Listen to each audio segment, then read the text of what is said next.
projeto de lei 2508 do governador Zema, que está na Assembleia Legislativa de Minas, que poderá ser votado amanhã, dia 22 de junho de 2021, né? É tudo para a mineradora Vale S.A. e os direitos dos povos, das comunidades atingidas e os direitos da natureza. O que está em jogo? A palavra é com você, deputada Beatriz Cerqueira. Bem, Frei, mais uma vez agradecendo e quero cumprimentar todos que nos acompanham, né, em todas as páginas e redes sociais dessa importante live que aconteceu no momento estratégico, né?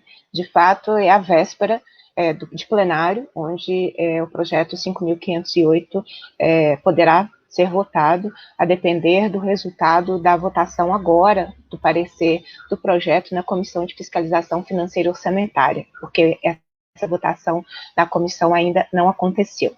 Bem, eu vou tentar ser disciplinada no que o senhor propôs, né, do método ver, julgar e agir, então agora é um diagnóstico do que nós estamos enfrentando. Bem, primeiro é importante dizer que o governo Zema não vê a Vale como uma criminosa, mas como uma aliada do seu governo, como uma parceira. O governador Romeu Zema, que foi eleito com um discurso novo, né, da nova política, do não político, aproveitando aí um processo de desgaste, né, de que todos os políticos são iguais, que é o lugar da corrupção, esse lugar comum que foi construído para que se elegesse um mito fascista para a presidência da República, porque a construção foi essa, é hora da gente eleger aquele que bate de frente com o sistema, considerando que aquele que foi eleito ficou quase 30 anos às custas do sistema, que ele conseguiu manipular a opinião pública, dizendo que era um mito que ia atuar contra o sistema. O governo Zema é eleito nessa instabilidade institucional que nós vivemos, quando se tem um mandato presidencial interrompido, sem crime de responsabilidade, ou seja, um golpe votado no parlamento, as coisas não estão normais. Quando você usa a misoginia, ou seja, o ódio à mulher, às mulheres, como uma ferramenta para fomentar o processo de votação no Congresso Nacional para a interrupção de mandato da primeira mulher eleita presidenta da República, de fato, as coisas não estão normais. E o governo Zema pegou exatamente essa onda, né, da negação da política, de que todos os políticos são iguais, todos os partidos são iguais, todos são corruptos, logo, o espaço público é o lugar da corrupção, isso é uma construção de discurso que vem nos últimos anos se fortalecendo. Ele, então, aproveita esta onda e se apresenta como alternativa. O bom moço do interior, com aquele sotaque caipira, que quer resolver as coisas. E, de fato, ele tem um êxito eleitoral, não é? Tanto em primeiro quanto em segundo turno, eleito com esse discurso. E já no 1º de janeiro, no dia da sua posse como governador, ele tem uma carta da FIENG publicada em seu apoio, das pautas privatizantes, da diminuição da participação do Estado na vida do povo e do Estado máximo para os empresários e mínimo ou ausente para a população. Esse é o programa de governo do Partido Novo, é assim que ele tem se comportado nacionalmente e é assim que ele tem se comportado em Minas Gerais. Então, talvez nós poderíamos classificar nesse diagnóstico o governo Zema como o mais genuíno representante do empresariado mineiro, não daquele empresariado que tem um compromisso com a soberania, não do empresariado que tem um compromisso com o desenvolvimento, mas com o empresariado que tem um compromisso com a exploração, o empresariado que tem um compromisso com a financeirização, com lucrar em cima de um sistema que empobrece a maior parte do povo brasileiro e, no caso, do povo mineiro. Então, acho que esse é um primeiro aspecto, posicionar esse governo, que no seu discurso dizia que ia fazer tudo diferente, mas que tem na sua composição o partido que governou o Estado por muito tempo, que é o PSDB, que pratica aquilo que disse que não faria. Eu citaria, por exemplo, o pagamento de jetons aos seus próprios secretários, que era uma medida que ele disse que isso não aconteceria, e ele não teve a coerência de impedir, dentre outras, porque a sua prática é a prática da velha política e da entrega do Estado para a iniciativa privada. Então, a gente vive vários processos de privatização na área da educação, na área da saúde, e aquilo, e tendo essa aliança estratégica de projeto com as mineradoras no nosso Estado. Então, é preciso, acho que esse é um primeiro diagnóstico. O segundo diagnóstico é que esse acordo, ele não é só do governo e só da Vale, não é? Eu tomei o cuidado de trazer para que nós possamos nominar todos aqueles que se tornaram signatários desse acordo, não é? Então, eu vou fazer a leitura, né? A leitura por si só, ela é reveladora e informativa. Assinam, então, o acordo, porque aí vão ter, depois da assinatura, vão ter os seus anexos. Comprometentes o Estado de Minas Gerais, Ministério Público do Estado de Minas Gerais, Defensoria Pública do Estado de Minas Gerais, Ministério Público Federal. Compromissária, Vale S.A. Então, nós temos o Governo do Estado, o Ministério Público do Estado, a Defensoria Pública do Estado e o Ministério Público Federal como signatários do que nós estamos conversando aqui. Então, a dimensão daquilo que nós temos, daqueles que são partícipes, né, do que nós estamos debatendo aqui. A outra questão que é muito importante dentro desse diagnóstico é compreender que a maior parte dos recursos não passa por lugar nenhum. Não vai passar pela Assembleia. Não vai passar por lugar nenhum. Então, o controle da execução de bilhões de reais foi acordado para que a Vale o faça diretamente, sem participação popular, sem controle social, sem mecanismos de fiscalização efetivos. Então, acho que essa é um terceiro diagnóstico importante. Então, se nós pegarmos o acordo total, envolve 37 bilhões, 689 milhões, 767.329 reais. Desses 37 bilhões, o Estado abriu mão de boa parte do recurso, de uma parte do recurso, dizendo que já teria sido uma espécie de compensação do que a Vale, na avaliação dele, já teria feito. Então, um acordo vai tratar de quais recursos? 26 mil, efetivamente, dinheiro. Porque aí o Estado já abriu mão de parte do que ele mesmo considerou que era o valor da indenização. É importante lembrar antes que um estudo do próprio governo apontava 52 bilhões de reais. O Estado fechou um acordo em 37 bilhões. Eu estou falando de números, porque são nesses números que as mineradoras lucram. São nestes números bilionários que o povo foi excluído do processo. Então, o Estado diz que, em termos de dinheiro, esse acordo significará 26 bilhões, 412 milhões, 650.134 reais. Desses 26 bilhões, 11 bilhões e 60 milhões é o projeto de lei 2.508, que está em tramitação na Assembleia Legislativa. Ou seja, não passarão em lugar nenhum 15 bilhões, 352 milhões, 650.134 reais. Esse recurso será diretamente administrado pela Vale. A maior parte, portanto, daquilo que será empregado não passará pela Assembleia. Então, nós estamos falando o projeto de lei 2.508, menos da metade de todo o recurso envolvido nessa transação bilionária que ocorreu em Minas Gerais. Ainda no diagnóstico Frei Gilvana, essa transação bilionária tem como projeto a reeleição do governador. Não tenho dúvida disso, desde o primeiro momento em que nós começamos a ouvir as primeiras informações. Por isso, ele tem um portfólio de obras, um portfólio de ações nas mais diferentes regiões do Estado, para que quem vai atuar, capitalizar, e já tem propaganda do governo do Estado dizendo disso, mas o governo fala de 37 bi, ele não conta a história como ela realmente é o governador. Finalizando e fazendo obras paralisadas ou que prometidas e que não haviam sido feitas. Paralelo a isso, Frei Gilvander, nós temos em curso uma negociação de que nós não temos acesso ao seu conteúdo sobre um novo acordo na bacia do Rio Doce, de bilhões, no ano pré-eleitoral. Então, Frei, eu fui defensora de que esse acordo não tinha que ser assinado.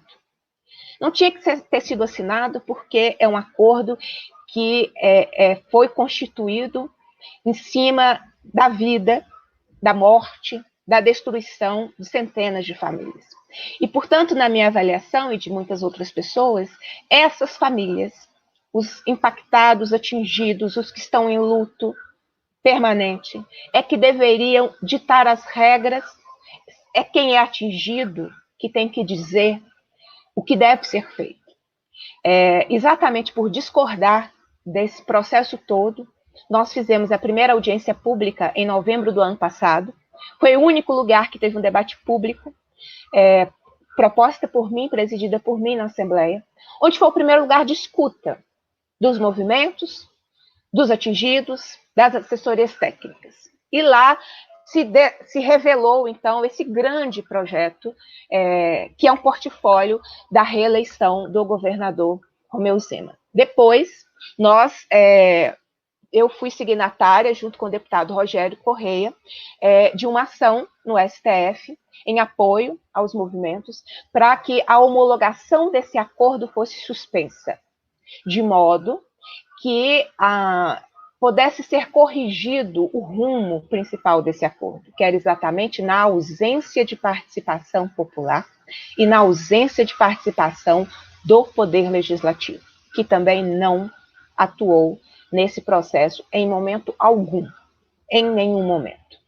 O Poder Legislativo, que cumpre a tarefa de atuar sobre o orçamento do Estado e fiscalizar o Executivo, não participou em nenhuma maneira desse acordo que foi homologado. Então, nós fomos ao STF no sentido de impedir ou de suspender, porque naquele momento já havia sido feita, a homologação do acordo. O STF ainda não tem uma definição sobre isso, mas quero, a partir disso, então, mostrar que várias ações de enfrentamento a esse acordo já foram feitas. Depois, nós tivemos a oportunidade de fazer a denúncia do rodo minério. Exatamente numa lógica assustadora que eles tentam nos impor, de pegar o dinheiro de um crime para financiar outro crime, porque é isso que é o rodo minério. Participamos de várias atividades, inclusive com o senhor, fizemos discussões públicas enquanto mandato e realizamos a única discussão pública que de novo aconteceu no âmbito da Assembleia Legislativa, onde ficou inequívoca a posição de que esse rodo minério não vem trazer desenvolvimento nenhum aos municípios atingidos pela sua construção.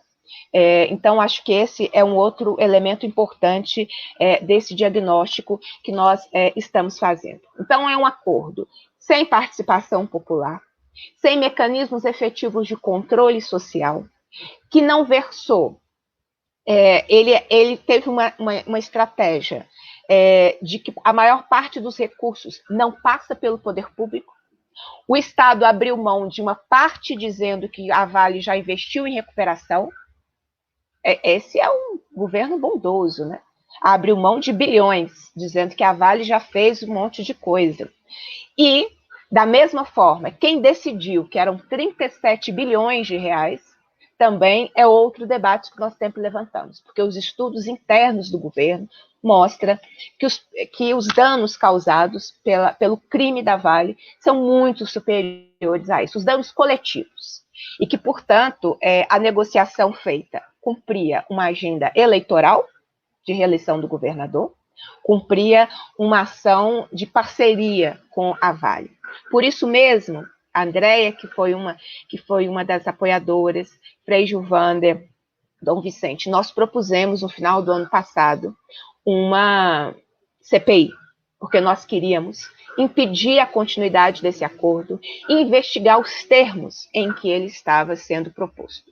Infelizmente, nós não alcançamos as 26 assinaturas necessárias, tivemos aí, no limite, 25 parlamentares que assinaram, mas aí você tem o assina, retira, então nós estacionamos nos 23 parlamentares, mas eu não tive dúvida de quando nós vimos a dimensão e a dinâmica, era necessário fazermos um processo de investigação. Então, nós propusemos no final do ano passado a criação de uma comissão parlamentar de inquérito para investigar os termos dessa negociação bilionária.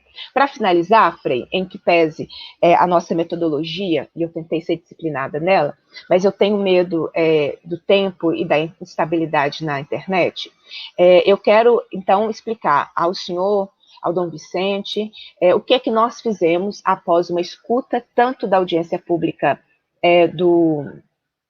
sobre o rodominério, quanto das plenárias que nós fizemos de escuta com vários movimentos. Então, nós estamos propondo, por meio de emenda a esse projeto, porque a nossa forma de interferir no projeto se chama emenda, né? Então, é como a gente interfere no seu conteúdo, lutando pela sua aprovação. Então, quero prestar contas aqui, Frei. Nós estamos propondo a exclusão do rodominério, não ao rodominério, já apresentamos essa proposta, nessa emenda, que é uma proposta de alteração ao projeto. Nós apresentamos a retirada do CMC, que é esse centro de infectologia que a Andréia bem contextualizou. Não faz sentido destruir instituições importantes como a FUNED, a Escola de Saúde Pública, para criar alguma coisa que vai abrir a pesquisa para a privatização. Então, essa emenda, inclusive, ela é coletiva do nosso bloco, Democracia e Luta, já está apresentada isso, né? Então, foi publicado hoje à tarde, e apresentamos outras 3 questões, que são resultados da escuta com os movimentos sociais. A primeira delas, a garantia de participação popular. Então, nós apresentamos que é fundamental um comitê popular para que acompanhe, dê aval prévio, fiscalize todo esse acordo. Então, essa é uma emenda de texto, não é naquelas tabelas que estão apresentadas. Segundo, que haja a garantia da autonomia do investimento nas assessorias técnicas, porque essas assessorias são fundamentais para que os atingidos continuam tendo a sua condição de fazer. E a última questão que nós apresentamos é o direito à memória. Nada, nem um centavo, tudo aquilo que foi executado, não é mérito do Zema, é resultado de uma compensação que não é possível compensar, de um crime. Isso tem que ser dito o tempo inteiro. Não é mérito do governador. O governador não pode fazer propaganda de 37 bilhões, porque ele está fazendo propaganda pisando nas centenas de pessoas que morreram vítimas desse crime da Vale. Então, esse é o contexto, Frei Gilvander, que nós nos encontramos desse projeto de lei, para que as pessoas compreendam, ainda no diagnóstico, ele é um projeto de crédito suplementar. Exatamente por ser de crédito, abertura de crédito suplementar decorrente de termo judicial de reparação, que foi assinado por aqueles todos que eu falei no início da minha intervenção. Ele é de turno único. Então, toda vez que o Poder Legislativo vota crédito, ele vota em turno único, porque a gente também é acostumado com 2 turnos de votação. É isso que a Andréia fala, a gente tem que ir aprendendo exatamente essa dinâmica do parlamento para que a gente incida e consiga fazer a nossa representatividade. Então, é turno único. Se a Comissão de Fiscalização Financeira Orçamentária votar o relatório hoje, ele, de fato, vai à votação nessa terça-feira, turno único. É uma votação só, por ser de crédito suplementar. Então, são essas as considerações e os nossos posicionamentos em relação a esse crime e ao contexto desse projeto de lei, não só do projeto, do acordo, porque o projeto tem menos da metade de todo o recurso que está nessa negociação bilionária com a Vale. Ok, muito obrigado, Beatriz Cerqueira, nossa querida deputada pelo Partido dos Trabalhadores, na Assembleia Legislativa de Minas Gerais.